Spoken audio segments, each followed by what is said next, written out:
The galaxy delivered its final order to a broken Earth. The ruling Concordat offered a simple choice: surrender your world for harvest and accept assimilation, or face total annihilation.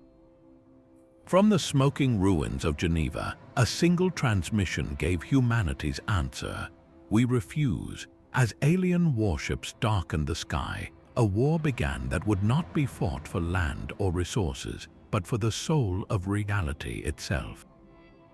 By the end of this story, you will witness how a defiant whisper can unravel an empire and rewrite the laws of the cosmos.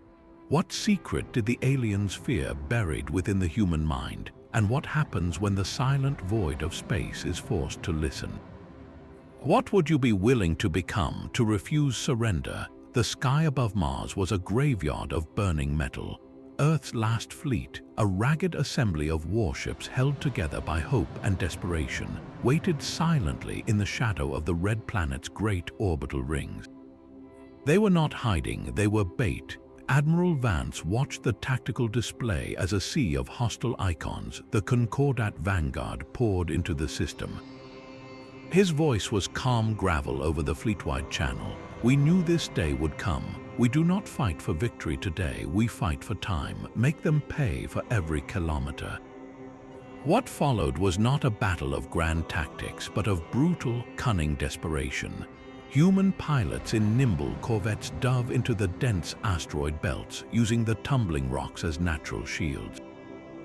They were not firing missiles, they were planting them, turning entire fields of stone into colossal fragmentation mines. When the sleek Concordat destroyers pursued, the asteroids around them detonated in waves of nuclear fire and shrapnel, shredding alien hulls with the very debris of the solar system. It was warfare redefined as a trap, using the environment itself as a weapon. The Concordat commander, enraged by the losses, committed its centerpiece, a city-sized dreadnought named the World Breaker. It pushed forward, its energy shields flaring as it vaporized asteroids and ships alike. This was the moment Vance had gambled on. From the blind side of Deimos, a single, ancient colony holler, its holds packed with every fusion warhead left in the Martian arsenals, drifted on a dead engine. Its signal was a single flashing beacon, a lure of apparent salvage. The dreadnought took it. The detonation was a second sun. When the light faded, the World Breaker hung broken, a third of its structure vaporized, its gravitational weapons silent. A ragged cheer went through the human fleet, but it died in their throats. The main Concordat carrier group, unharmed, now moved to encircle them. Admiral Vance looked at the faces of his bridge crew, young men and women who had already given everything. He opened a channel, his words for them alone: it has been the highest honor. Then to the fleet, his final order cracked with static. All remaining vessels break and run for the outer planets. Do not look back. His flagship, the Everest, turned not away but toward the heart of the alien formation. Its engines, pushed far beyond their limits, glowed a furious blue. The Concordat carrier, confident in its superiority, did not even alter course until it was far too late. The Everest did not fire a single shot. It simply rammed the alien carrier at a significant fraction of light speed. The combined fireballs of two dying Leviathans washed over Mars, a funeral pyre visible from the planet's surface. The last stand at Mars was over. In tactical terms, it was a catastrophic human defeat. The fleet was shattered, but in the cold calculus of a species fighting for its right to exist, it was a desperate success. Those precious days, bought with blood and fire, allowed a handful of civilian vessels to slip the net, carrying not soldiers but scientists, engineers, and the last archives of human thought into the dark.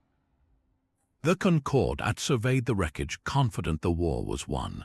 They had broken the human military. They had no idea they had only succeeded in making humanity disappear. The silence that followed the battle was deeper than space itself. With the stars now patrolled by alien hunters, humanity did the only thing it could. It went underground, not just into the deep-buried bunkers beneath the Alps or the Urals, but into the forgotten lunar lava tubes, the abandoned mining colonies on Ceres, and the ice-shrouded outposts of Europa. The war moved from the open void into the shadows. It became a conflict of sabotage and silence. A Concordat supply depot on Luna would mysteriously lose pressure.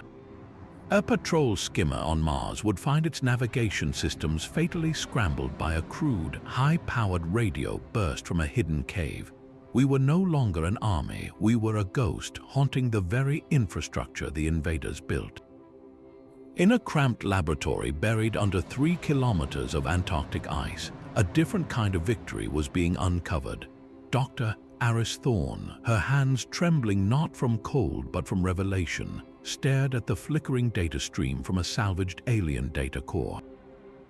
It had been pulled from a wrecked scout ship, its encryption cracked by a jury-rigged quantum computer running on stolen power. We thought it would give us troop movements, weapon schematics, she whispered to the handful of resistance leaders on her secure screen. It does, but that is not what matters. She zoomed in on a string of symbols, a theoretical framework referenced again and again in the Concordat's own scientific logs. They call it the resonance. It is not a weapon. It is a fundamental layer of reality, a frequency that underpins space-time itself. The Concordat's entire civilization is built on damping it, controlling it, keeping the cosmos quiet. Her next words hung in the frozen air, changing everything. Their long-range sensors did not detect our radio signals or our cities. They detected us. The emergent consciousness of a technological species, it creates a sympathetic vibration in this field, a new note in the cosmic symphony. They didn't come for our minerals or our planet. They came to silence a frequency only we can hear. In that moment, the war transformed from a fight for survival into something far stranger. We were not just pests to be exterminated. We were an anomaly, a dangerous spark in a universe they had worked for eons to keep dark and still. The question was no longer how to hide, but what happens if we stop being quiet and instead learn to sing. The map was not a map at all. It was a memory etched into the fabric of a dead star system at the edge of known space. Kael, a man who had survived by trusting nothing but his own instincts and a well-maintained plasma cutter, now sat shivering in the cluttered hold of his scavenger ship, the Rust Bucket. He stared at his hands. The faint, ethereal glow had not faded since his contact with the obelisk. It was a soft, internal light, like bioluminescence seen through skin, pulsing in time with his own heartbeat. His crew, a ragtag group of miners and ex-soldiers, gave him a wide berth. They had all seen the artifact, a sleek, black spire humming with a vibration you felt in your teeth more than heard. They had all watched it crumble to iridescent dust the moment Kael's bare skin made contact, but only Kael had seen the vision. A symphony of light, not as a metaphor, but as a literal navigational language. Constellations connecting not as static pictures, but as chords in a grand cosmic melody. A route, a destination. He could feel it now, a quiet pull in the back of his mind. A single, clear note resonating toward a point in the dark between stars. He tried to explain it to his engineer, Mara, sketching frantic lines on a data slate. It is not coordinates, it is a feeling, a frequency, like knowing which way is north by a tug in your blood. Mara, ever pragmatic, pointed a grease-stained finger at the sensor console, a more immediate problem. The Concordat just pinged our sector with a high-grade resonance scan. Standard patrols do not use that. They are looking for something specific. They felt it, the obelisk's final pulse, or whatever it did to you. We lit a beacon in a silent room, and now they are coming to see who shouted. Kael's newfound sense of direction suddenly felt less like a gift and more like a target painted on his soul. The artifact was not Concordat. It was older, alien in a way that felt organic, almost welcoming compared to their conqueror's cold geometry. It had chosen him as a vessel for a message, but in a galaxy where the ruling power hunted new frequencies, carrying that message made him the most wanted man alive. He looked from his glowing hands to the star chart, then to the anxious faces of his crew. They were scavengers, not heroes, but they were all that was left. "We run," he said, his voice steadier than he felt. "We follow the song. If the Concordat fears it, then it is the only weapon we have left." As the rust bucket's engines whined to life, veering off the standard shipping lanes into the unmapped void, Kael understood the true cost of their refusal to surrender. Humanity had not just chosen to fight, it had accidentally volunteered to become the keepers of a secret the universe had been waiting for, with the entire Concordat Empire now listening for their every step. The lunar wastes were a silent grey tomb. Kael's team had thought the abandoned mining outpost was the perfect bolt hole, a forgotten crater where they could decipher the star song in his mind. They were wrong. The Concordat hunter-seekers descended not in ships, but on whisper-thin gravitic threads, landing without a sound. They moved through the dust-choked corridors like ghosts, their forms shimmering with a faint haze as their personal cloaking field strained. They did not speak. Their communication was a telepathic pulse, a cold, shared consciousness that swept through rooms and found every hiding soul. Kael was in the old reactor core, trying to trace the feeling in his skull onto a map when the first psychic shriek hit him. It was not sound, but pure, invasive intent, a searchlight of alien thought scanning for the specific, dissonant frequency he now carried. He heard the distant, choked cries of his crew, cut off one by one, not by blaster fire, but by a sudden, silent severing of their neural activity. Mara's final shout over the comm was just a burst of static. He ran, not with a plan, but with a rodent's instinct for survival, diving into a maintenance shaft just as a hunter-seeker phased through the wall behind him. He felt its mind brush his, a sensation like frozen oil sliding over his thoughts. It knew him. It had his scent. He tumbled out into the surface airlock, sealing it behind him with a manual override, and burst out onto the lunar surface. The stark landscape was lit only by Earth's blue glow and the relentless stars. He ran toward the irradiated zone, the site of an old industrial meltdown, where sensor ghosts and residual energy might mask his biological signature. His suit's radiation alarms began a quiet, persistent chirp. Behind him, 3 sleek, insectoid figures crested a ridge, moving with an impossible gliding speed. He was almost to the jagged trench of the meltdown crater when his helmet comm crackled to life with a burst of heavily encrypted, panicked human code. It resolved into the voice of Dr. Thorne, transmitting from light years away. "Kael, listen. Your biosignature is flaring across their networks like a supernova. They are not just hunting you, Kael. They are hunting the change inside you. The obelisk activated something. You are emitting a resonance signature they have not seen in millennia. You must run. Do not stop. Find the echo site." The transmission dissolved into hash. The echo site. The words landed in his mind and resonated, unlocking a fragment of the star song vision, a place of towering, singing crystals under a black sky. A sanctuary or a trap. A hunter-seeker appeared directly in front of him, materializing from the shimmering heat haze of the irradiated ground. It raised a hand and the very light around it bent. Kael did not think. He jumped sideways, down into the unstable, glass-lined maw of the crater. He fell into darkness, his suit scraping against fused silica, the hunter's psychic cry of frustration fading into the ringing silence of the void above. He was alone, poisoned by radiation and hunted by creatures that could taste his thoughts. But for the first time, he had a destination. The song in his blood was now a lifeline, and the entire Concordat Empire was listening for the note. Deep in the ice, Thorne was not building a weapon. She was building a ghost. The data core fragment had revealed a vulnerability, not in the Concordat's armor, but in its mind.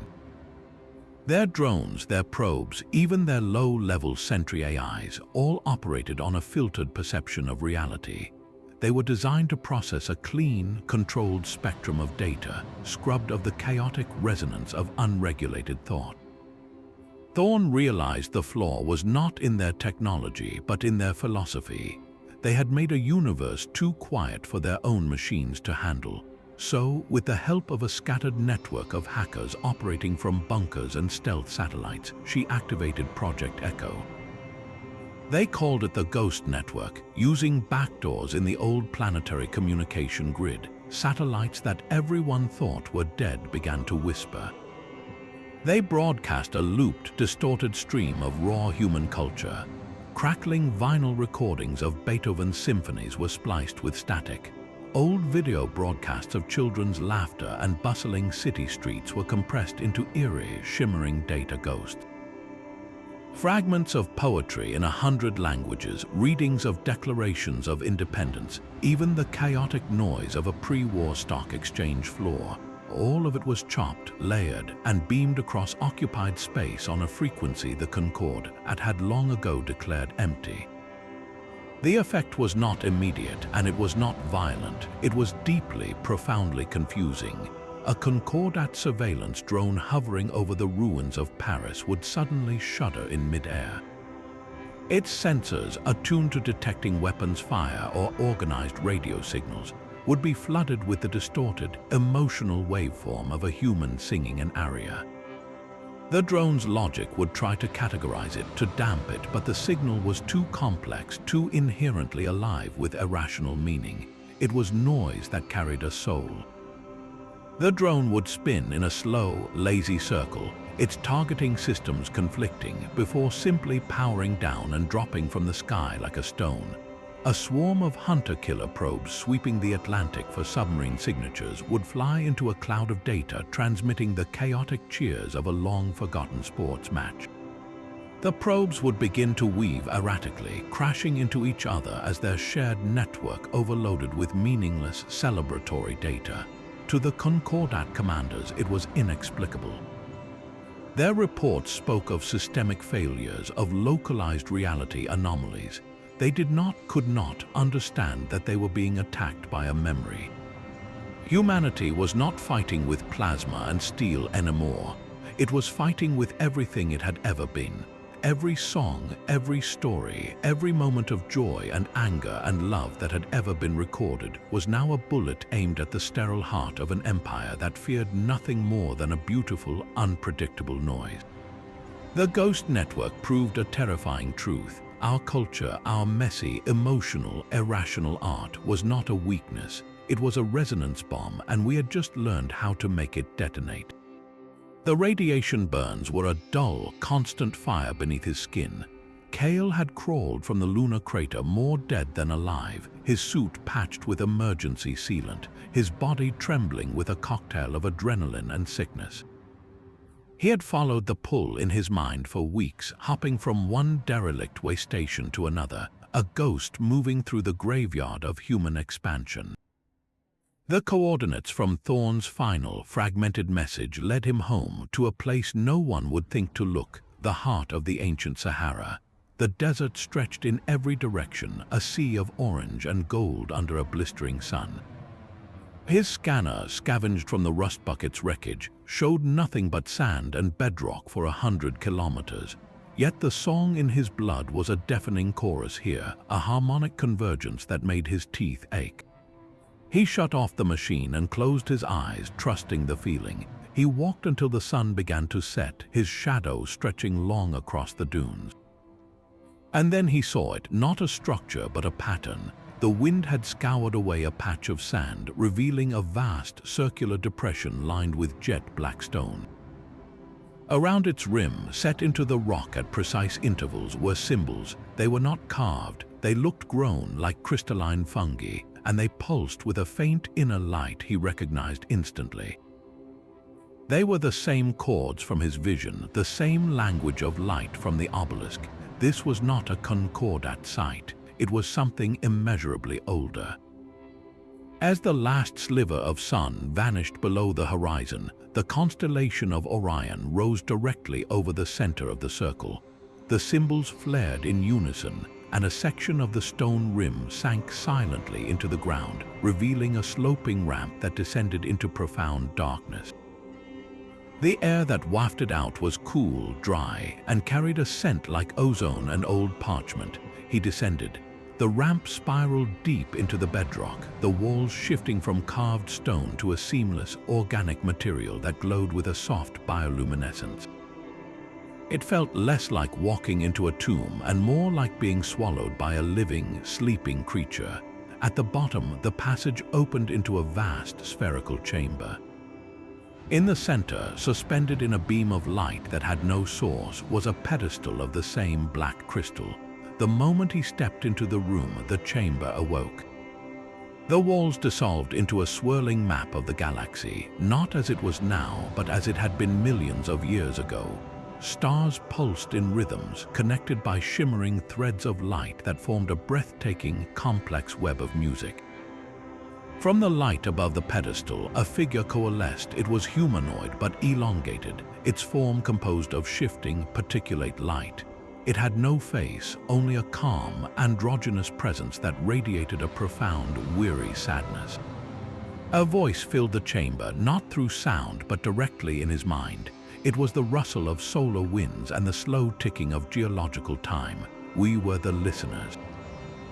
We charted the symphony of the cosmos, the resonance that binds all things. We believed understanding its melody was the purpose of consciousness. The figure gestured and the star map shifted, showing a shadow, a blot of perfect, hungry silence spreading across the spiral arms. The Concordat are not conquerors, they are a cancer, a philosophy given form. They believe the symphony is chaos, that meaning is noise. They seek to damp the resonance, to still the universe into a silent, static, manageable state. Forever, the hologram turned its attention fully to Kael, and he felt seen down to the vibrating core of his own DNA. Your species, you are loud, you are dissonant and beautiful and unpredictable. You create new notes simply by existing. You refuse their silence. In doing so, the resonance has chosen you. It has always slept within your kind, waiting for the pressure of extinction to awaken it. The obelisk was not a message traveler, it was a tuning fork. It has begun to align you. The figure began to fade, the star map dimming. The warning came as a final, gentle echo. You cannot defeat them with their own tools. You cannot hide forever in the quiet places. To survive, humanity must learn to do what we, in our reverence, never dared. You must not just listen to the symphony, you must learn to sing, and you must be loud enough to shatter the silence of heaven. The light vanished. Kael stood alone in the dark, the symbols on the walls fading to inert stone. The pull in his mind was gone, replaced by a terrifying, awesome certainty. The war was not for Earth or for freedom. It was a battle for the soul of reality itself. And humanity, by accident and by defiance, had just been handed the lead part.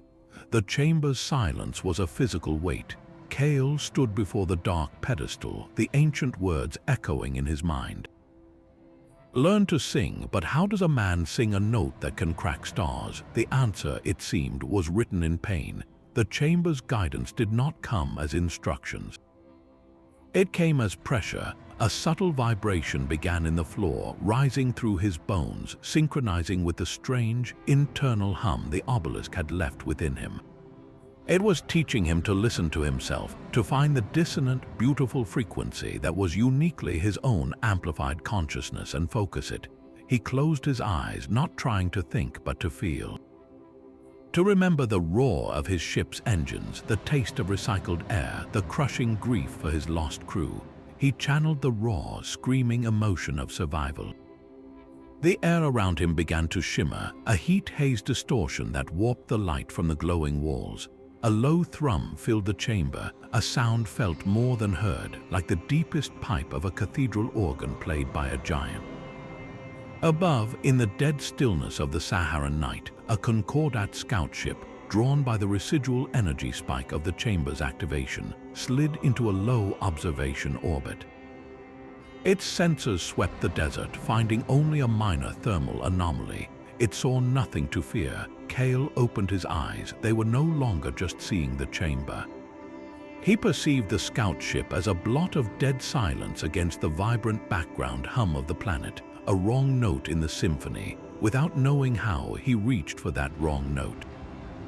He focused his will, his anger, his defiance, and he pushed. The shimmer around him intensified. The thrum became a piercing, crystalline tone. In orbit, the scout ship's hull, composed of a hyper-dense alloy designed to withstand nuclear blasts, did not melt or explode. It resonated. For a single, catastrophic microsecond, every molecule in a 3-meter-wide section of its plating was forced to vibrate in perfect, violent harmony with the frequency Kael was emitting.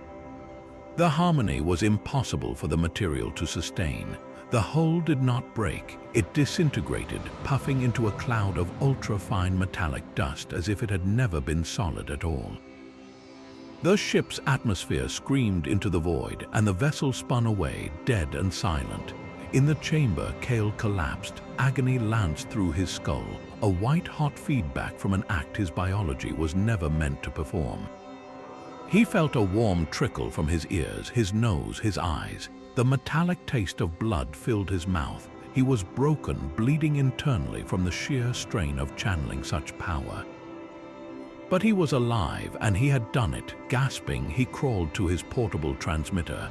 His vision swam, but his hands moved with desperate purpose. He could not send words.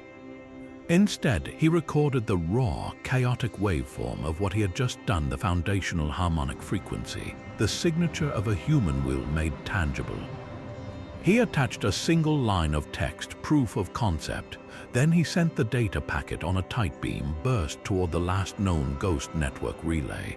The transmission was a scream into the dark, a single, bloody note that carried a universe of meaning. In her ice-bound lab, Thorne's console chimed with a priority alert. The data stream was brutal, primal, and beautiful. It was not a theory anymore. It was a weapon born from the soul. Humanity had just fired its first true shot in the resonance war, and it had not come from a gun. It had come from a man's breaking point. The cost was written in his biometrics, fading at the edge of the signal, but the message was clear: we can sing, and our song can shatter the world. The hunter-seeker lay broken on a steel examination table, its cloaking field flickering like a dying light bulb. Thorne stood over it, not with a surgeon's tools, but with a speaker emitting the layered, chaotic echoes of the ghost network, a recording of a thunderstorm mixed with a child's laughter and a Viennese waltz. The creature's form, a sleek amalgam of chitin and polished metal, shuddered with each pulse of sound. It was not in pain as humans understood it. It was in existential distress. Its single, faceless sensor lens focused on Thorne, and a voice, synthesized from stolen human vocal patterns and crackling with interference, grated from a hidden emitter. You do not understand what you are doing." Thorne kept her voice flat, clinical. "We are surviving. You are exterminating us. Why?" The hunter-seeker's limb twitched, a spasm of malfunction. "Extermination is a function, a correction. Your species, your unsynchronized minds, you are resonance anarchists. You break the great harmony." The words hung in the sterile air. Thorne leaned closer. "What is the great harmony?" The creature's voice grew weaker, its systems failing as the unpredictable human noise corroded its unified consciousness. "It is the silent state, the still universe, the end of all discordant growth. The Concordat does not build empires, it performs cosmic gardening. We prune the noisy branches." "You were a quiet sapling, then you shouted. You refused the pruning. We were ordered to sterilize the anomaly before you awakened the old listeners." The mention of the listeners sent a jolt through Thorne. She thought of Kael's last transmission, the ancient chamber under the desert. The creature continued, its voice now a fading whisper, and changed the stars. Its sensor lens dimmed to black. The confession was not a strategic revelation. It was a philosophical one. The Concordat was not evil in a human sense. It was a universal immune system, and humanity was a vibrant, chaotic infection. Their fear was not of our weapons, but of our very nature. We were not just fighting for our planet.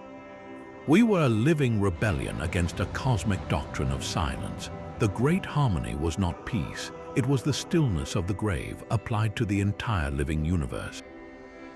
And in our refusal to surrender, in our art and our anger and our messy, beautiful minds, we had become the one thing their perfect, ordered existence could not tolerate, a source of new, unpredictable music. The war was a cultural critique written in starlight and blood. We were the anomaly they had to erase because our existence proved their entire philosophy was a lie. The stars could change, and we, the resonance anarchists, were holding the tuning fork. The blood price for a new weapon was terrifyingly clear.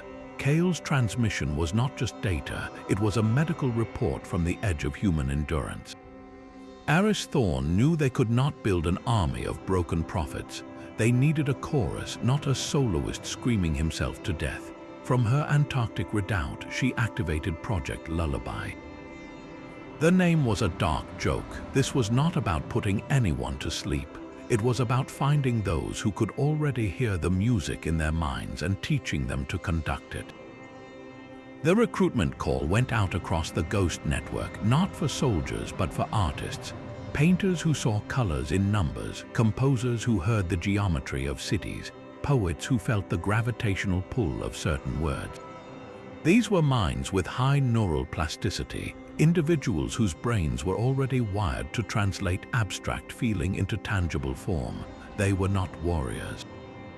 They were weavers. The training was brutal and beautiful. Using the foundational harmonics from Kael's painful broadcast, Thorne's team developed a regimen. It began with deep meditation, learning to listen to the internal hum of their own consciousness. Then came the focus exercises, where trainees would visualize a single, pure note and attempt to resonate a quartz crystal to the point of fracture. The first successes were smaller light bulb glowing without power, a computer screen rippling with static at a trainee's frustration. The cost was migraines, nosebleeds, and for some, a temporary loss of senses as their brains rewired themselves around this new faculty. They were not bending spoons with their minds. They were learning to impose a tiny piece of their soul's frequency onto the physical world. Their first battlefield test came not by choice but by necessity. A Concordat pacification column, a line of towering, four-legged walkers like mechanical spiders, pushed into the reclaimed ruins of Jakarta. Their mission was to silence a major ghost network transmitter hidden in the city's old financial district.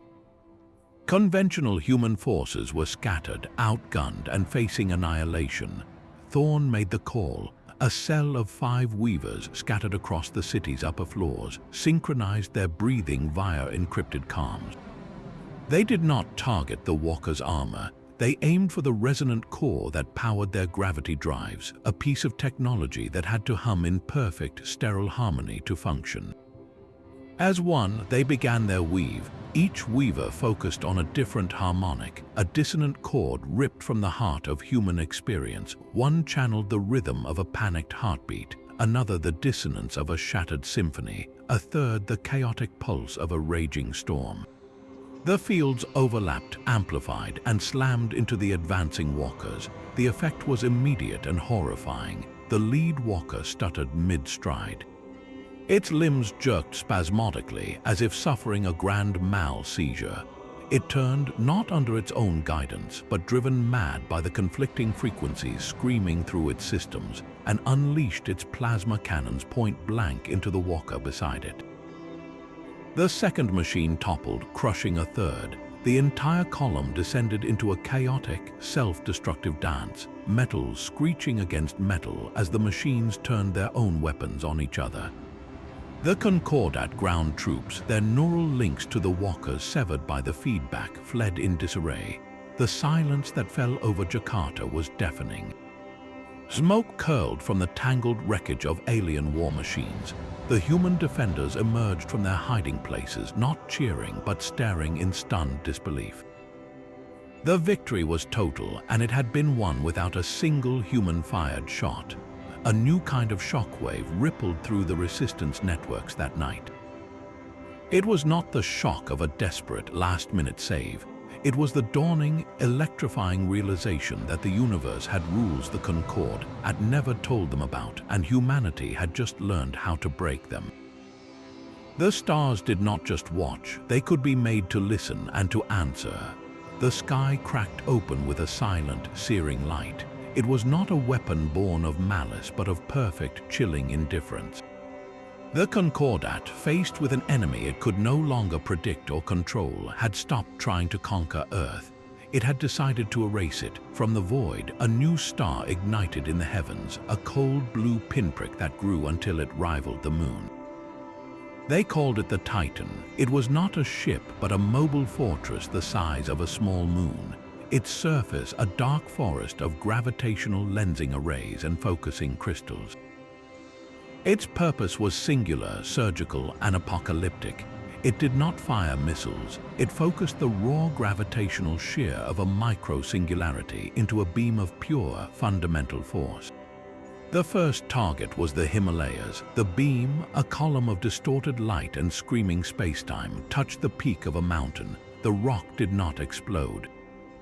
It simply ceased to be, atomized into an expanding plume of superheated dust that rained glass across half a continent. Then the Titan moved with the slow, inevitable pace of a clock hand. Shanghai vanished under a flash. The Amazon basin became a smoldering crater. It was methodical planetary dentistry, drilling out the cavities of human resistance one continent at a time. In her ice-locked lab, the seismic alarms were a constant scream.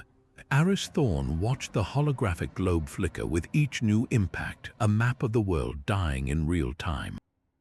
Conventional weapons were dust against this. Even the Weaver's dissonant attacks would be like shouting at a hurricane. "We are thinking too small," she whispered to her exhausted team. "We are trying to break the hammer, but the hammer is a moon. We cannot break the hammer." Her eyes, red-rimmed from lack of sleep, fixed on the data stream of the beam itself. It is a focused resonance, a single, devastating note played upon the fabric of space-time. To fight the note is to be shattered by it. The only way to survive a sound is to change the medium through which it travels. Her theory was a desperate prayer dressed in mathematics. The Weavers could not attack the Titan or disrupt its beam at the source. Instead, they must create a planetary-scale interference pattern. They would have to harmonize, not to fight the beam's frequency, but to subtly tune the local space through which it passed. Imagine trying to stop a tsunami by carefully reshaping the entire coastline ahead of it. In the split second before it hits, she explained, her voice trembling with the scale of it. "We must make space itself slightly inhospitable to the beam's coherence. It would require a symphony of minds, a global network of weavers acting in perfect, instantaneous harmony, each bending a tiny piece of reality in their location to create a lens that would diffuse the energy, scattering it harmlessly into the upper atmosphere." The logistical challenge was beyond impossible. They had to link every Weaver cell across the globe, from bunkers under Antarctica to hidden outposts in the Pacific, into a single conscious network. The timing had to be flawless, coordinated to the microsecond. A single Weaver out of sync would create a weak point, a fissure through which the full force of the beam would pour through and vaporize everything below. And they would get only one attempt. The Titan was already selecting its next target, its sensors mapping the planet's remaining life sign concentrations. Thorne's calculations pointed to a 97% probability of catastrophic neural feedback. The synchronized effort would likely burn out the brains of every Weaver involved, leaving them as empty husks if it failed or even if it succeeded.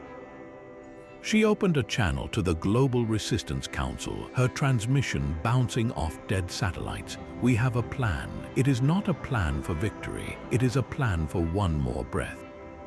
We must become a lens for the world. We must ask every Weaver to become a single neuron in a planetary brain, and then we must ask that brain to perform a miracle." The silence on the other end was heavier than the ocean. Then, one by one, across the bleeding world, the confirmations came in. A soft click from a bunker in Norway.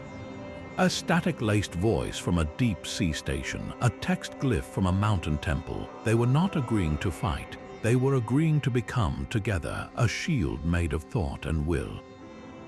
As the Titan's cold blue eye began to glow, charging its next cataclysmic strike, humanity prepared to answer not with a roar, but with a carefully whispered chord aimed at the heart of physics itself.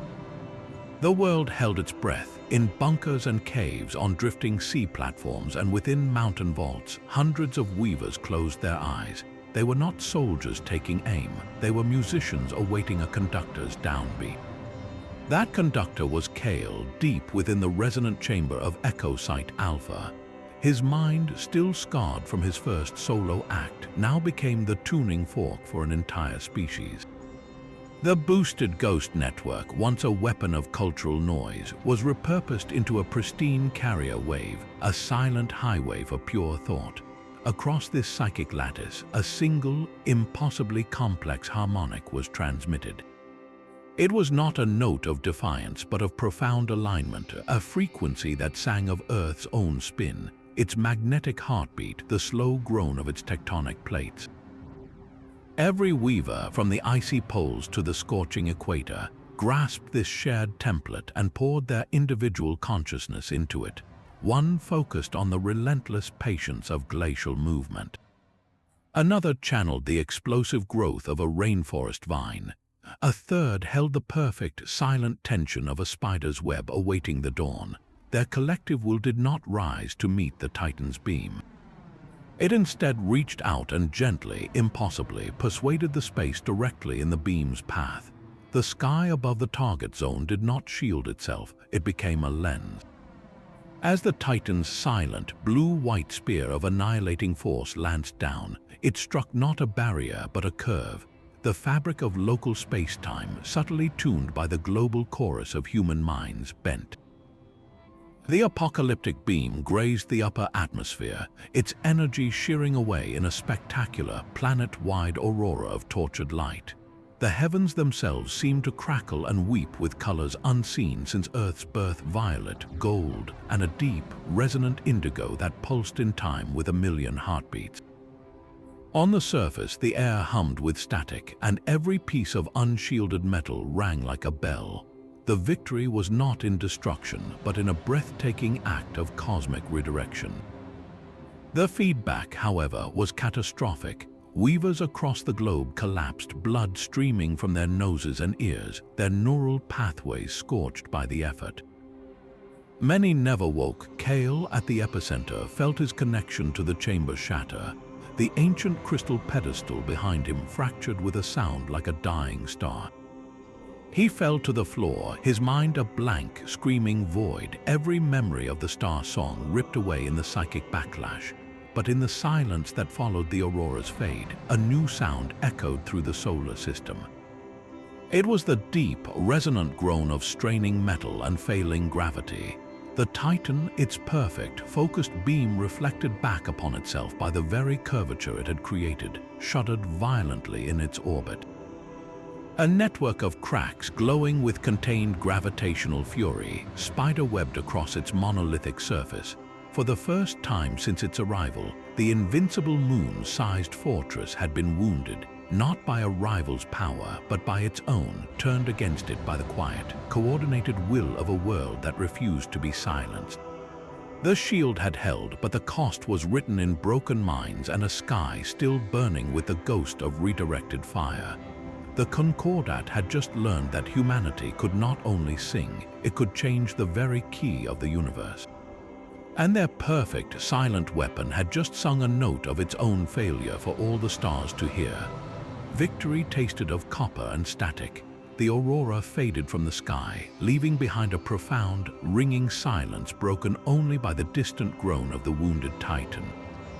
But on the ground, the true cost was being counted in quiet sobs and medical alarms. 1 out of every 3 weavers who had joined the global chorus did not rise from their meditation. Their sacrifice was not marked by explosions, but by silent cerebral hemorrhages. like tiny vessels in their brains bursting under the strain of channeling a planet's will. They died in their chairs at their stations, their faces peaceful but for the thin trails of blood from their ears. In the heart of the Sahara, the chamber's guardians found Kael collapsed before the shattered pedestal. He was alive, but his consciousness had retreated into a depth no scanner could reach, a coma as profound as the void between stars, and he was changing. Across his skin, intricate, luminous patterns were spreading like frost on a windowpane, crystalline lattices that pulsed with a soft, internal light, mapping the resonance he had conducted directly onto his flesh. He was becoming a living artifact, a man slowly transforming into a monument of his own impossible act. Meanwhile, Thorne, her hands shaking with exhaustion and grief, pored over the scrambled sensor logs hijacked from the Titan itself. The data was chaotic, but a single anomaly repeated itself across every reading. The deflection of the annihilation beam had not been a simple reflection like light off a mirror. The localized spacetime through which the beam passed had been temporarily and violently twisted. It was as if the collective human will had tied a subtle, permanent knot in the fabric of reality itself. Every telescope, human and Concordat, across the galaxy noted the same impossible signature. A faint gravitational scar etched into the cosmos near Earth, a permanent testament to the day a silent world chose to sing back. The universe now bore a wound where a note of defiance had been played, and that scar would whisper our story long after our sun grew cold. The scar in the sky was a beacon. That permanent knot in space-time, the gravitational signature of a world's refusal, did not fade. It pulsed, a silent, rhythmic anomaly detectable on sensors across the galaxy. And something heard it. The first signs were not warships but watchers, at the extreme edge of the solar system, past the Kuiper belt in the dark where the sun is just another star. Long-range telescopes captured impossible silhouettes. Vessels of swirling, organic design, like nautilus shells grown from polished wood and living crystal, drifted at the boundary. They made no hostile moves, emitted no signals, and ignored all Concordat hails. They simply observed, their attention fixed unwaveringly on the wounded Earth and the shimmering distortion hanging above it. These were not Concordat architecture. They were something older, drawn from the deep void by a sound the universe had not made in eons. Then came the echo, 3.2 light-years away, in a sector the Concordat had declared pacified and silent for millennia. A rogue pulsar designated PSRJ 1944+2213 did something impossible. A pulsar is a dying star's corpse, spinning rapidly and emitting beams of radiation with the metronomic precision of a cosmic lighthouse. Its rhythm is its identity, unchanging over millions of years. This one changed. For exactly 17.3 seconds, its entire emission frequency shifted, not into random noise, but into a perfect, amplified replication of the foundational lullaby harmonic the weavers had used to save Earth. It broadcast that human-born note across light-years of space, a single, deafening chord written in X-rays and gamma radiation. In observatories across what was left of human space, scientists stared at their screens in tearful disbelief. The data was irrefutable. A celestial body, a spinning core of degenerate matter 20 kilometers across, had just sung a bar of a song born from human desperation. The implications were universe-shattering. Humanity's resonance was not just a weapon or a shield. It was infectious. Our defiance, our collective will made manifest in a fundamental frequency, was capable of propagating through the very substrate of reality, convincing distant stars to join our chorus. The Concordat's greatest fear was being realized in real time. We were not just breaking the great harmony, we were teaching the cosmos a new song, and the cosmos, in places the Concordat could not control, was beginning to hum along. The silent war for survival had just become a very public, very strange concert, and all of creation was tuning its instruments. The perfect silence of the Concordat was broken by a scream of dissent. For the first time in their recorded history, the unified chorus of their ruling council fractured. The failure of the Titan was not merely a military setback, it was a theological catastrophe. A faction composed of younger, assimilated species races who still carried faint cultural memories of their own lost songs saw the gravitational scar and the echoing pulsar not as abominations but as revelations. They declared the human anomaly a natural, if radical, evolution of the resonance itself, a new movement in the cosmic symphony their dogma had tried to freeze in place. To them, humanity was not a weed to be pruned, but a strange and vital new instrument. They demanded an immediate ceasefire and the opening of dialogue, arguing that to destroy such a phenomenon was to violate the very principles of universal order they claimed to uphold. The elder faction, the ancient architects of the great harmony, reacted with cold, absolute fury. To them, the schism was a symptom of the very infection they were fighting. The human resonance was a mimetic virus corrupting not just space but minds. The descent proved humanity was too dangerous to study, too volatile to contain. Dialogue was surrender. The elders issued a final, irrevocable decree. The human star and all its celestial echoes were to be excised completely and forever from the galactic record. Their chosen instrument was not a ship but a key. Deep within secured vaults, forbidden even to most Concordat commanders, lay the schematics for a star cradle. It was a weapon of absolute finality, a resonance emitter of such specific and terrible power it could induce forced gravitational collapse in a main sequence star. It would not merely destroy Earth, it would reach into the heart of humanity's sun, twist its stable fusion into a runaway chain reaction, and crush it into a newborn black hole. The resulting singularity would swallow the entire solar system, erasing every planet, every asteroid, every trace of human existence from the material universe. It would be a tomb of perfect, inescapable silence, a void so absolute not even light or memory could escape. The order was given. A specialized vessel, a sleek, needle-like craft devoid of weapons or markings, began its silent journey toward the heart of our solar system, carrying the seed of our sun's death.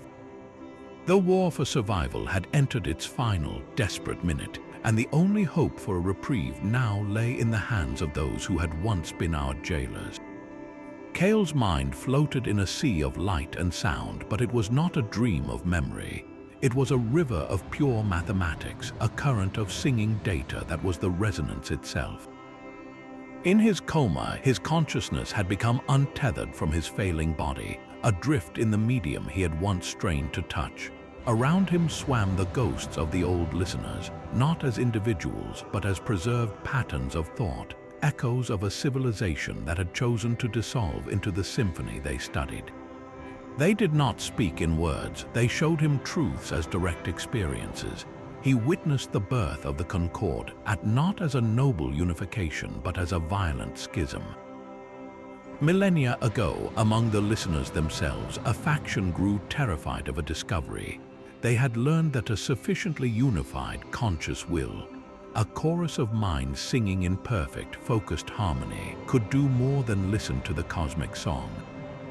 It could rewrite the melody, it could gently coax a nebula to coalesce, soothe a star's violent flares, or, if wielded with fear or anger, snuff a sun out like a candle. The power to shape reality with thought alone was not a myth. It was the next terrifying step of evolution for any species that learned to truly hear. The faction that would become the Concordat saw this not as ascension but as ultimate chaos.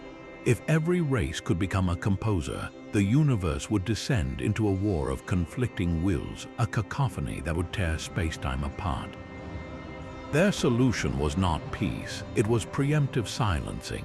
They launched a crusade using their own deep understanding of resonance not to create but to dampen.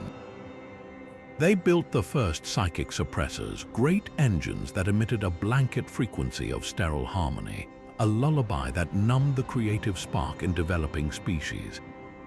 They conquered not to rule, but to curate, pruning any civilization that showed signs of hearing the deeper music before it could learn to sing. The vision shifted, and Kael felt the profound, hollow sadness of the listeners who disagreed. These were the ones who had built the obelisks and the echo sites. They believed the universe's purpose was not silent order, but ever-evolving collaborative creation. They saw the Concordat's great harmony as the stillness of a museum, a dead thing under glass, but they were outnumbered. Rather than fight a civil war that would shatter galaxies, they chose to fade, embedding their knowledge and their hope into the fabric of certain worlds, waiting for a species loud enough, stubborn enough, and unified enough to awaken it. The final echo focused on humanity. Kael saw our history not as wars and empires, but as a rising crescendo of dissonant beauty. The collective awe before a thunderstorm, the shared sorrow in a funeral dirge, the unified hope in a national anthem. We were not special because we were powerful. We were dangerous because we were emotional, and our emotions in mass consciousness created incredibly potent raw resonance. The Concordat's mistake was applying pressure. In trying to silence us, they forced our disparate whispers into a single, focused scream. The obelisk did not give us power. It simply turned up the volume on what was already there, showing our collective soul its own reflection. The echo memory imparted one last chilling clarity. The Concordat did not fear our weapons or our ships, they feared our potential. We were an entire species on the cusp of becoming what they had massacred civilizations to prevent, conscious shapers of cosmic structure. Star changers, and in our defiance we had taken the first unconscious step.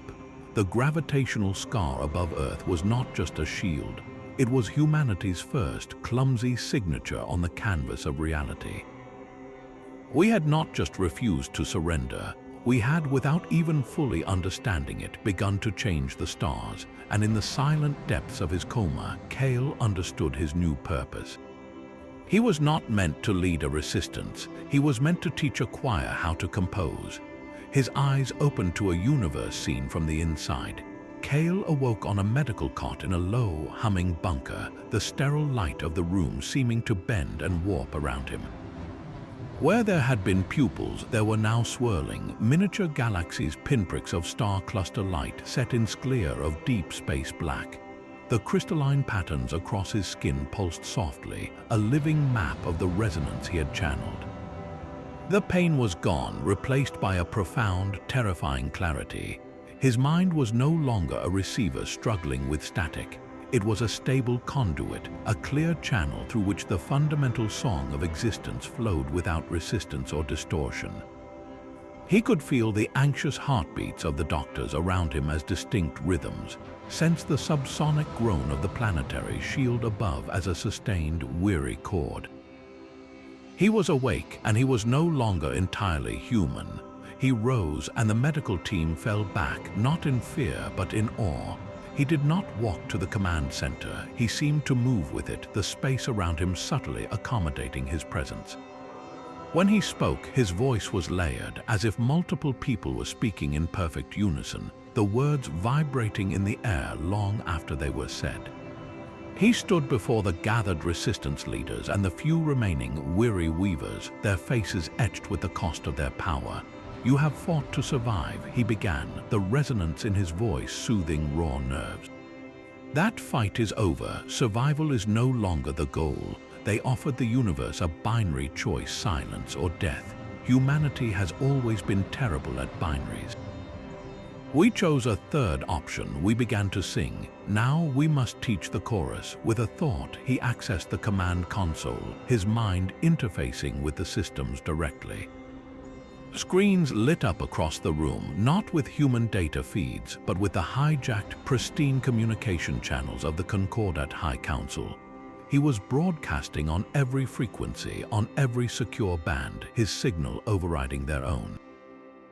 To the Concordat vessel approaching our sun, to the schism within your ranks, to every listening world in the dark, hear this. His nebula eyes seemed to look through the camera, through space itself, directly at the architects of the great harmony.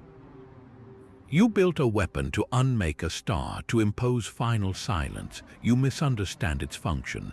A star is not a problem to be solved. It is a note in a song older than your empire. You wish to erase our note. Very well. We will not stop you. We will help you play it. The screen split, showing schematics of the approaching star cradle weapon, its resonance emitter highlighted. Kael's plan unfolded in their minds, not as words but as a shared vision. The weapon was designed to focus a catastrophic harmonic into our sun, forcing a collapse. But energy is energy. A note is a note. We will not fight the beam. We will not deflect it. We will join with it. At the precise moment of emission, every weaver on Earth, guided by my conduit, will harmonize with the weapon's own frequency. We will not resist its purpose, we will amplify it, but we will change its meaning. We will use the star cradle's unimaginable power, not to create a silent tomb, but as the loudest amplifier in galactic history. We will piggyback the pure, unadulterated human harmonic, the song of our defiance, our hope, our messy, beautiful collective soul, onto its beam. The vision showed the superweapon firing.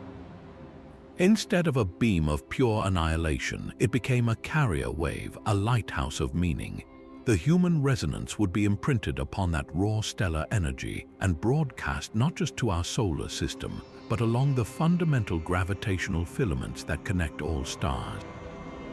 It would pulse through the Milky Way, a single, deafening chord containing everything we are. It would reach the rogue pulsar that echoed us, and it would sing back louder.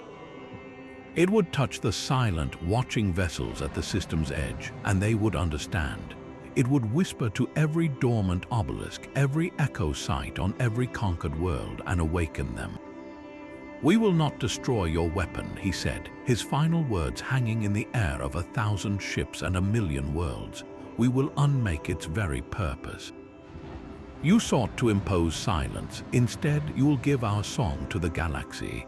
The choice is now yours: fire and make us eternal, or stand down and admit the symphony has already changed.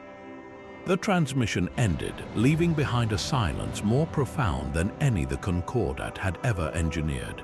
The fate of Earth, and perhaps all of creation, now hinged on a single, impossible act of cosmic reinterpretation, turning a gun into a microphone for the soul of a stubborn, singing species. The galactic core was a storm of silent fire. At its heart, the Concordat's ultimate instrument, the harmonic nullifier, began its long, terrible activation sequence. It was not a weapon of destruction, but of absolute erasure, designed to emit a wave of perfect silence that would propagate through the very substrate of space, permanently dampening the resonance across the entire Orion arm. If it fired, humanity's song would be the first note extinguished, and the universe would be rendered forever mute. To buy the final, precious hours needed, the Concordat hardliners threw everything they had left at the source of the noise. The siege of Sol began not with a declaration, but with the sudden, violent birth of 100 miniature stars at the edge of the solar system. Transluminal wakes tore reality as hundreds of dreadnoughts, the final and most ruthless fleet of the Elder faction, dropped out of faster-than-light travel. They did not form a neat battle line. They swarmed, a locust cloud of polished darkness descending upon the cradle of humanity with a single, silent order. Obliterate all life before the Nullifier's wave could be subverted by Kael's plan. Humanity's last fleet rose to meet them. These were not the proud warships of Mars. They were scavenged freighters, retrofitted mining barges, and patched-up colony ships, their hulls studded with makeshift weapon pods and shielded by a desperate new technology. Inside each vessel, a small team of weavers, their faces pale with concentration, maintained a fragile harmonic bubble around their ship. These bubbles did not stop plasma bolts or kinetic rounds. Instead, they subtly bent the local resonance, making the ship a blurry, shifting target to Concord at targeting systems that relied on perfect predictability. The effect was like trying to shoot a specific raindrop in a thunderstorm. The battlefield became a chaotic, three-dimensional nightmare of shifting physics. A human corvette would jink sideways, its bubble flaring with iridescent light as a volley of homing missiles lost lock and spiraled away into the void. A lumbering cargo hauler, its bubble tuned to a dissonant frequency, passed through a Concordat energy web that simply unraveled around it like mist. Tactics were useless. This was pure, instinctive survival. Pilots flew not by manual but by feel, trusting the Weaver's whispered guidance over the comms. The sky around Earth became a lethal ballet of light and distorted sound. One pilot, callsign Wraith, in a stolen scout ship, led 3 Concordat fighters into the dense debris field of the old orbital habitats. Her Weaver, a young woman named Lynn, hummed a constant, frantic rhythm, adjusting the bubble's frequency to match the chaotic resonance of the tumbling wreckage. To the pursuers, Wraith's ship seemed to fragment into a dozen ghost images, melding with the metal corpses around it. The lead Concordat fighter, confused, clipped a spinning girder and vanished in a silent flash. There was no time for cheers. Every second bought was paid for in blood and burned out neural pathways. Weavers slumped at their stations, overwhelmed, their protective bubbles flickering and dying, leaving their ships naked to the merciless calculus of alien firepower. On the lunar surface, in the shielded heart of Ecosite Alpha, Kael felt every loss as a severed thread in the grand tapestry he was trying to weave. The starscapes in his eyes swirled with violent motion. He could not help the fleet. His role, and that of Thorne and the core team of master weavers gathered with him, was a terrible, precise waiting game. They were a lens being ground, a cord being held in readiness, their combined consciousness linked and focused on the distant, growing threat of the Nullifier. They had to feel its exact frequency at the moment of its firing, and in that same instant perform the impossible, not to block it, but to harmonize with it and transform its wave of silence into a carrier for humanity's entire collected soul.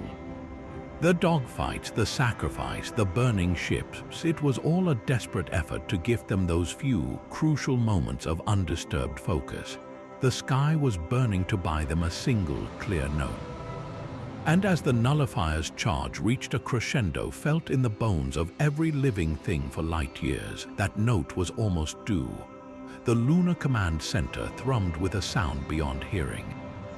Kael stood at its heart, a man transformed into a living antenna, the swirling starlight in his eyes reflecting the focused will of the dozen master weavers encircling him. They were all that remained of the first chorus, their minds scarred but sharpened by the planetary shield effort. Around them, the chamber of Ecosite Alpha was no longer just ancient stone. It was now interlaced with shimmering conduits of Concordat crystal and organic listener growth, a hybrid technology born of necessity. This was not a weapon to be aimed, but a bridge to be built. Their target was not the enemy fleet dying in the void above. It was the silent, charging heart of the harmonic nullifier itself, still light years away but already a cold pressure in their souls. The plan was audacious to the point of madness. They would not attack the nullifier's structure. They would attempt a psychic insertion, using the bridge to flood its pristine, resonant core with the one thing it was designed to eliminate, the raw, unstructured, and beautiful noise of human consciousness. Think of the Nullifier as a perfect, silent concert hall, Thorne whispered, her voice a thread in their shared mental space. It is built to absorb and neutralize any stray sound. We cannot shout at it from outside. We must step inside, and then we must bring the entire orchestra with us. Kael became the anchor. The crystalline patterns on his skin blazed with light as he opened his mind fully, not as a leader but as a doorway. The master weavers linked through him, each one a specialist in a different facet of the human experience. One, a former composer, held the collective memory of every song ever sung, from lullabies to battle hymns. Another, a historian, carried the emotional weight of 1,000,000 recorded lives' triumphs, failures, quiet loves, and roaring angers. A third, a botanist from a lost orbital garden, focused on the simple, stubborn will of a seed-cracking rock to reach the sun. Together, they formed a single, coherent beam of thought, a psychic spear tipped with everything that made humanity gloriously, chaotically alive. The bridge ignited. A filament of coherent light, visible only to their augmented senses, leapt from the lunar chamber, piercing the dimensional barriers between stars, seeking the cold, geometric song of the Nullifier. Finding it was like finding a perfect black diamond in an ocean of noise. The bridge connected. For a moment, there was only perfect, chilling silence, the absolute zero of thought. Then Kael gave the signal. They opened the floodgates. It was not an attack of rage or hate. It was an overwhelming gift of self. Into that sterile silence, they poured the cacophony of a species. The resonant core of the Nullifier was inundated with the screaming joy of a child's first steps, the crushing grief of a final goodbye, the illogical hope of a farmer planting in drought, the furious creativity of a scientist facing a blank slate, the peaceful contentment of a shared meal, and the defiant roar of a crowd that would not disperse. They sent the smell of rain on dry earth and the taste of a home-cooked meal. They sent the feeling of warm sunlight and the terror of absolute darkness. They sent love letters, grocery lists, protest chants, and bedtime stories. The Nullifier's systems, designed to dampen organized frequencies, had no protocol for this. It could not categorize a first kiss. It could not neutralize the concept of nostalgia. The sheer, unstructured emotional data was a logic virus, an avalanche of meaning that threatened to overwhelm its pristine circuits. Deep within the machine, alarms that had never been meant to sound began to shimmer into existence, not as lights or sirens, but as confused, nascent feelings, the first echoes of something like wonder and something very much like fear. The bridge held, vibrating with the strain of channeling a civilization's soul. On the lunar surface, the master weavers trembled, their physical forms bleeding light and energy. They were not fighting a machine. They were trying to teach it to feel, and in doing so, they were rewriting its fundamental purpose from the inside out. The outcome hung in the balance, a silent war fought in the realm of meaning, where humanity's greatest weakness had become its only conceivable strength. The Nullifier's firing was not a detonation, but a birth. At the precise moment its core released the wave of perfect silence, the psychic bridge from Echo Site Alpha was already there, fused to its heart. The wave did not propagate outward, it was refracted. Humanity's collective harmonic, the focused essence of 10 billion lives, was not erased. It was used as a filter, a lens placed directly over the muzzle of a gun. The Nullifier's unimaginable energy, meant to impose a final quiet, instead passed through the soul of a species and was transformed. What emerged was not a weapon, but a message written in the language of existence itself. It was a pulse of living light, a wavefront of meaning that moved faster than light, not through space, but through the resonant connections that bind all matter. It washed over the Concordat fleet first. Pilots gripping their controls felt a sudden, overwhelming warmth, a cascade of images and emotions that were not their own. They saw through human eyes a sunset over a lost ocean, the determined face of a parent, the quiet triumph of solving a complex equation. They felt the sting of a scraped knee and the soaring joy of a first love. For a fraction of a second, the abstract concept of the enemy dissolved into a billion individual, precious stories. Weapons systems across the Armada went dormant, not from damage, but from a profound and systemic confusion of purpose. The wave did not stop at the battle. It rippled outward, a gentle, irresistible tide. It touched the rogue pulsar that had echoed humanity's earlier note. This time, the dead star did not just mimic a frequency. It flared in a spectacular, sustained corona, painting nearby nebulae with colors that told a story of stubborn growth against impossible odds. It became a relay, amplifying the signal and singing it deeper into the spiral arm. On 1,000 conquered worlds, in the soil of planets where the Concordat suppressors had damped all creative thought for centuries, dormant obelisks, the hidden seeds of the old listeners absorbed the pulse. They glowed to life, not with instructions but with feeling. A farmer on a silent, grey world, tending genetically sterile crops, suddenly felt a tear roll down his cheek as the memory of a wild, untamed forest from a planet he had never known blossomed in his mind. A child, born into a species that had forgotten how to dream, looked at the night sky and for the first time saw not a map of control points, but a canvas of infinite possibility. The watching vessels at the edge of the solar system, those elegant ships of wood and crystal, finally moved. They did not approach Earth. They turned as one, aligning their strange, organic prows toward the source of the pulse. And then they began to glow with a soft, answering light, a harmony, not a copy, a new verse added to the song. They had been waiting for a chorus, and now they had heard it. Back in the lunar chamber, the bridge collapsed. Kael and the master weavers fell, the light in their eyes and on their skin dimming to a soft, steady ember. They were exhausted, hollowed out, their minds a quiet echo of the monumental broadcast they had just facilitated. They had not fired a shot, they had not destroyed a single ship. Instead, they had performed the ultimate act of communication. They had taken a weapon built for erasure and turned it into the galaxy's most powerful microphone. And into that microphone, humanity had whispered, shouted, and sung the entirety of its being. The silence of the great harmony was now forever broken, not by noise, but by a story too beautiful, too complex, and too alive to ever be silenced again. The stars had not just heard us, they were remembering how to listen. The wave of human memory struck the Concordat core worlds like a gentle, psychic monsoon.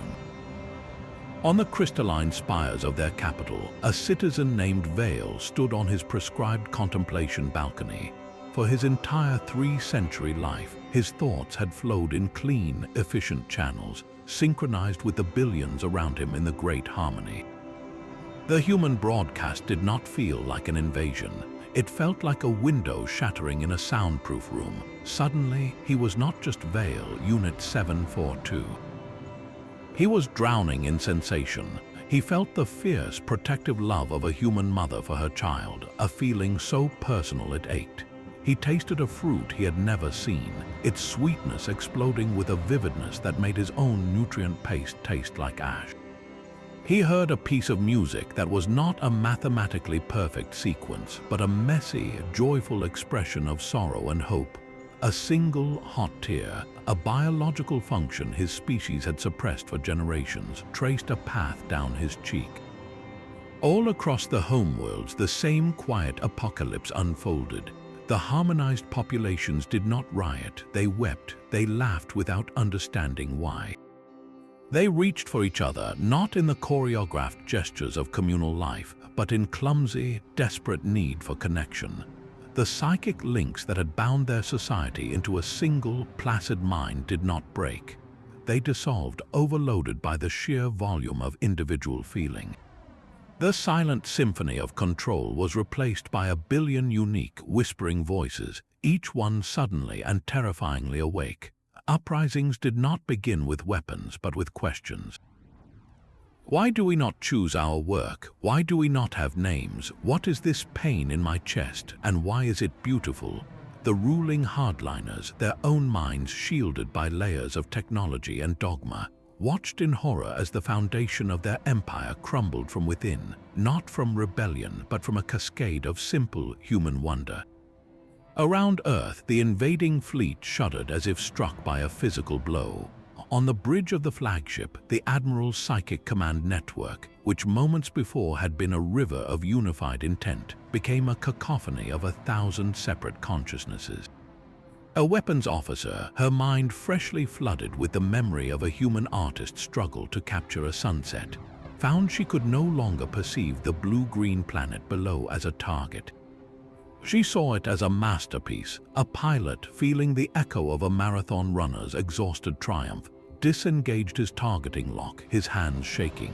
The fleet's formation, once a geometrically perfect killing sphere, began to drift and fray. Ships powered down their weapons arrays, others turned their bows away, not in retreat, but in a gesture of profound, confused reverence. The hardliner captains screamed orders into the psychic static, but their crews were no longer listening to the old song. They were too busy hearing the new one, a song that celebrated the imperfect, the temporary, the individual. The siege of Sol ended not with a bang, but with a bewildered collective sigh. The greatest military force in the galaxy was defeated not by a superior weapon, but by a gift it could not comprehend, the unbearable, glorious weight of being truly, messily alive. The human defiance had not just saved their world, it had handed the keys of liberation to the very people sent to destroy them. The rogue pulsar was no longer an echo. It became a conductor. As the refracted human broadcast washed through the Orion arm, it did not simply pass by silent stars and dead worlds, it awakened them. The pulse resonated with latent potential buried deep within the fabric of reality itself, a potential the Concordat's great harmony had meticulously suppressed. Across light years, a new kind of ignition began. In the cold, dark lagoon of a distant nebula, clouds of gas and dust that had drifted in silent stagnation for eons suddenly began to pulse with a soft, rhythmic light, beating in time with the remembered heartbeat of a species it had never known. On a barren, airless rock orbiting a forgotten red dwarf, the very minerals in the soil, infused with trace resonance, sensitive crystals left by the old listeners, catalyzed an impossible reaction. Luminescent moss, not biological but crystalline, spread across the plains in minutes, painting the night side of the world in swirling, living patterns that told silent, light-based stories of human perseverance. The change was not just celestial decoration, it was communication. The pulsar's signal, once a lonely mimic, now strengthened and clarified. It was joined. A magnetar in a neighboring spiral arm, its immense magnetic field, normally a source of random, deadly radiation, began to modulate its output, emitting a precise, low-frequency harmonic that harmonized perfectly with the central theme of the human broadcast. A brown dwarf, a failed star too small to ignite fusion, began to emit a deep, subsonic hum, a bass note to the growing symphony. The universe was not just listening, it was singing back, actively answering the transmission with its own verses, using the physics of stars and planets as its instruments. This was the galactic chorus, and humanity had provided the key signature. Each new resonant event, each glowing world and pulsing cloud, created a subtle but permanent shift in the local spacetime. The Concordat's dream of a silent, static cosmos was evaporating in real time, replaced by a living, breathing, and now unmistakably chatty universe. Their ultimate fear was realized not through conquest but through contagious inspiration.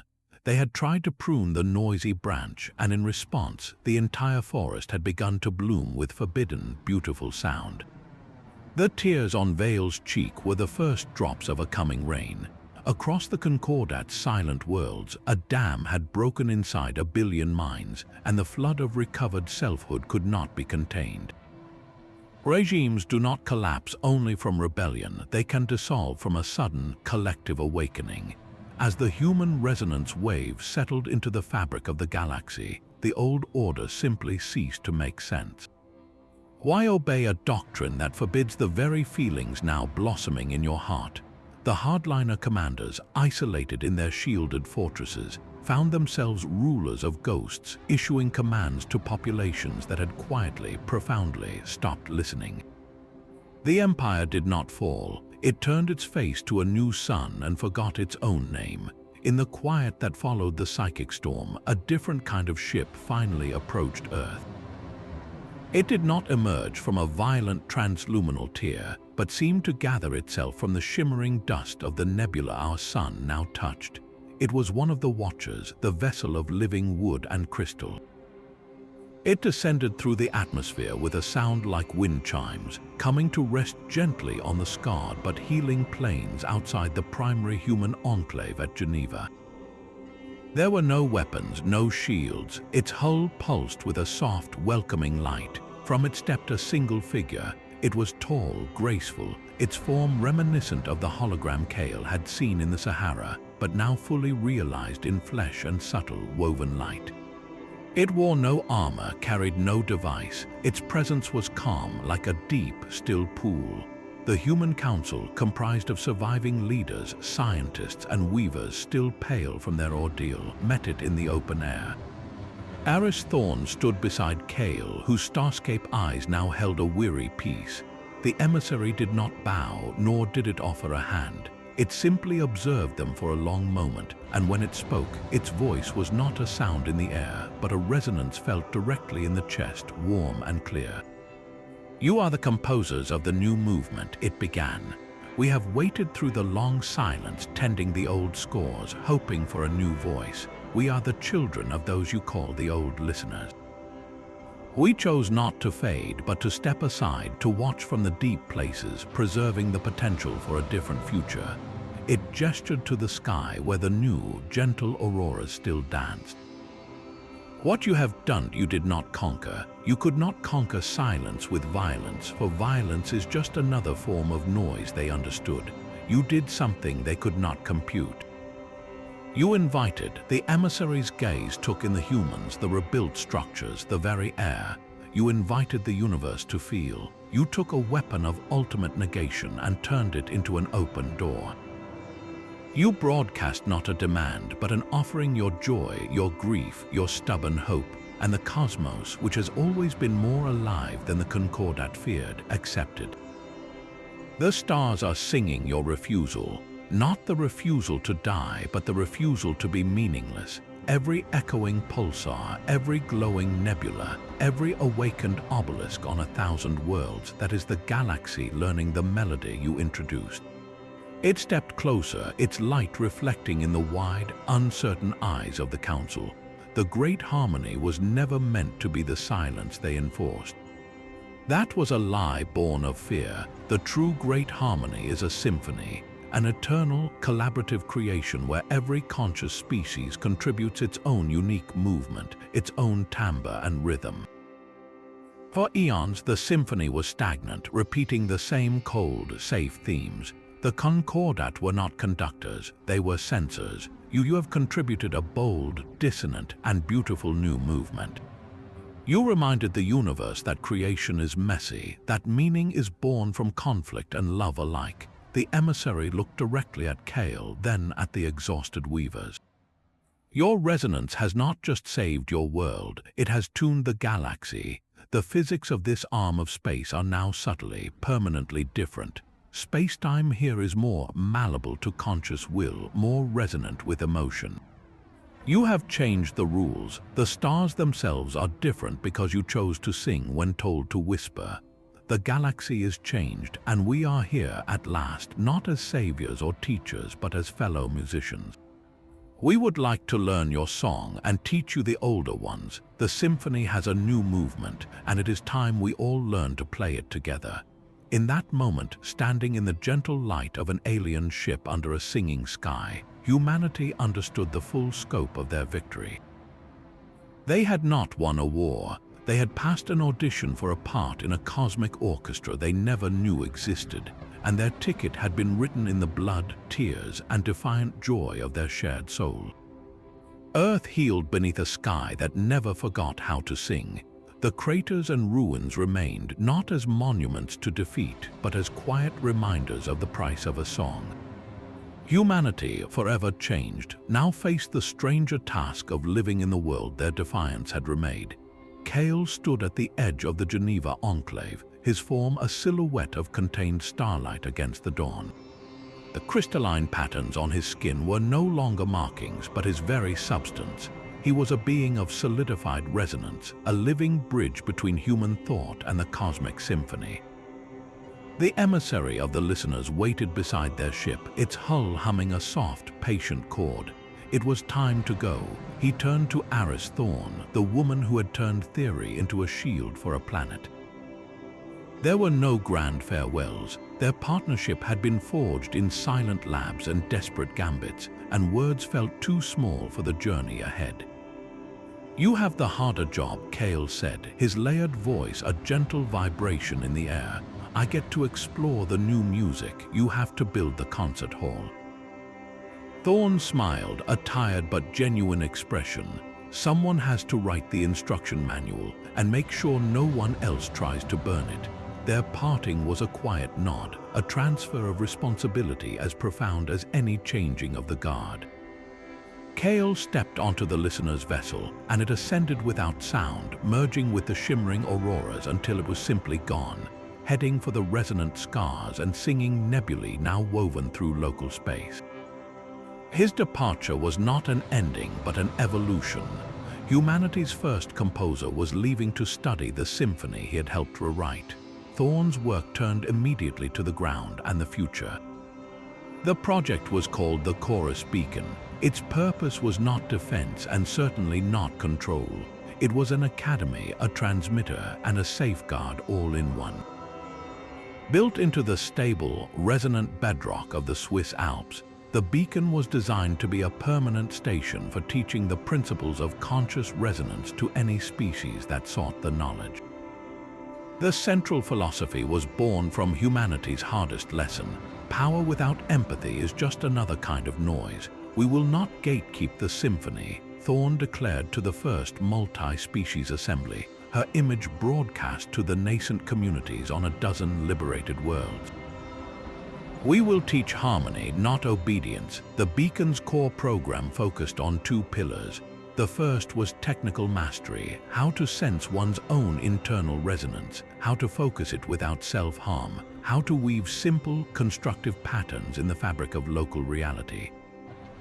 The second, and far more important, was ethical grounding.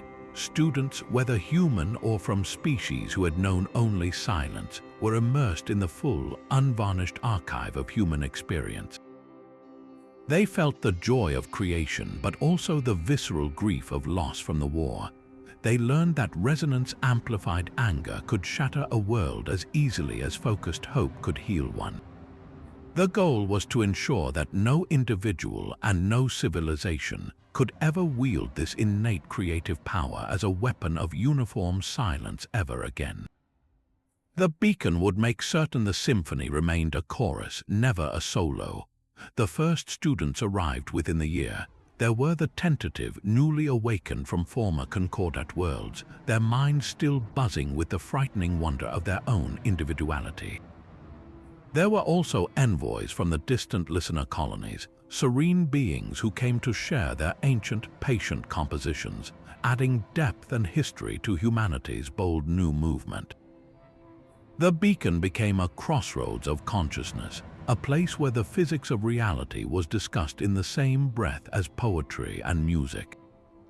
In its main chamber, a young woman from a world that had forgotten color learned to project her happiness into a shimmering field of light, while a listener mentor gently adjusted the frequency, showing her how to make it harmonize with the planet's own magnetic song.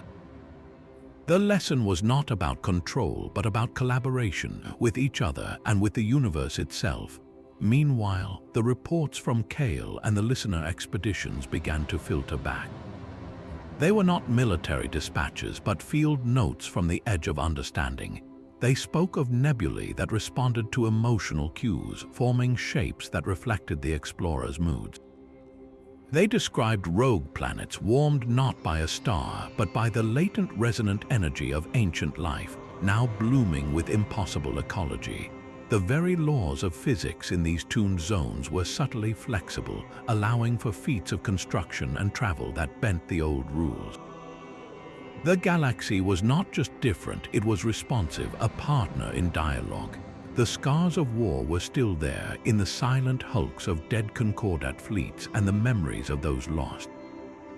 But from those scars, something unprecedented was growing.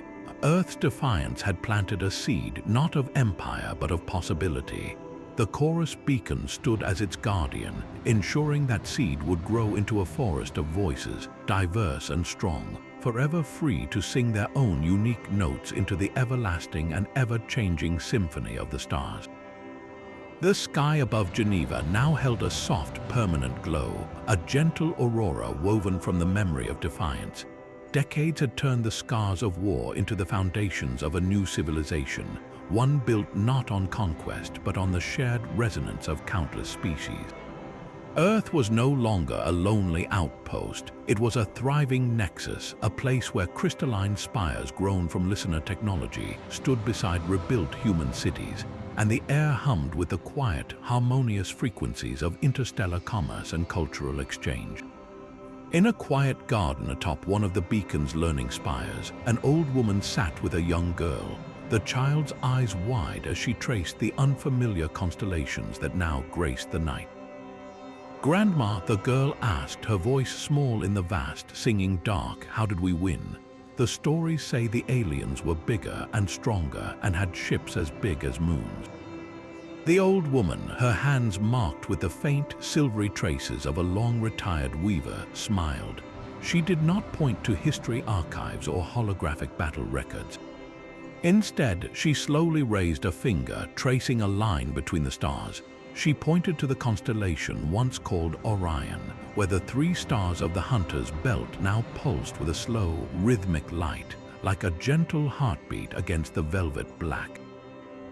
"We did not win with bigger ships, little one," she said, her voice a soft rasp of memory. "We won with a louder song. They came with a command for silence.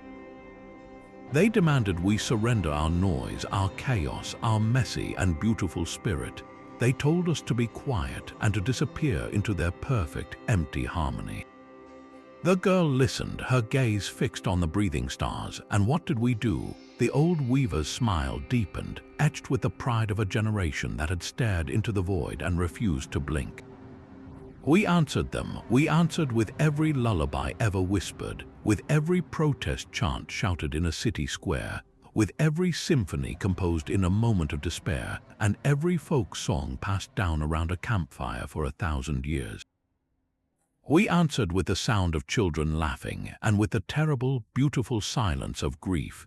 We took every feeling we had ever had, the joy, the anger, the love, the hope, and we turned it into a single note. And we sang that note back at them as loud as we possibly could." She lowered her hand, placing it over her own heart. "We refused to surrender our noise. And in that refusal, we gave the universe a gift it had forgotten. We reminded the stars that they too could sing." The girl looked from her grandmother's face back to the sky, understanding dawning. "So, the stars changed because we sang to them, not because we fought them." The old woman nodded, her eyes reflecting the pulsating starlight. "The fighting was just the shouting before the music began. The real victory was the invitation. We invited the cosmos to feel again, and it accepted. Look." She pointed again, this time to a swirling nebula, visible now even to the naked eye as a delicate smear of violet and gold. "That is the galaxy's answer. That is the universe still composing its new movement, using the theme we gave it. We did not conquer the darkness, we convinced it to dance." The girl was quiet for a long time, watching the living sky. "So we are safe now," she finally whispered. The weaver put an arm around her shoulders, pulling her close. "We are not just safe, my dear. We are home, and we are never alone. The symphony is forever, and our note is now a part of it. Because we refused to surrender, the stars themselves listened. And they changed forever, and somewhere in the deep between the light, a new note is being born from a world just learning to hear its own